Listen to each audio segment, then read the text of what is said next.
আসসালামু আলাইকুম ওয়া রাহমাতুল্লাহি ওয়া বারাকাতুহু। প্রিয় দর্শক, আমরা সকলে এটাই চাই যেন আমরা দুনিয়া থেকে চলে যাওয়ার পরে বা আমাদের মৃত্যুর পরে যেন আমরা রাসূলুল্লাহ সাল্লাল্লাহু আলাইহি সাল্লামের সাথে জান্নাতে যেতে পারি। রাসূলুল্লাহ সাল্লাল্লাহু আলাইহি সাল্লাম এমন কিছু আমল বলে দিয়ে গিয়েছেন যেগুলো করলে ইনশাআল্লাহ আল্লাহ তাআলা আমাদেরকে রাসূলুল্লাহ সাল্লাল্লাহু আলাইহি সাল্লামের সাথে রাসূলুল্লাহ সাল্লাল্লাহু আলাইহি সাল্লামের নৈকট্য লাভ করে রাসূলুল্লাহ সাল্লাল্লাহু আলাইহি সাল্লামের সঙ্গে জান্নাতে থাকতে পারবো।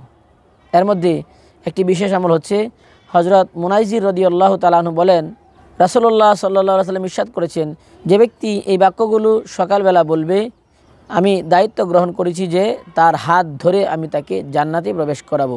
সুবহানাল্লাহ।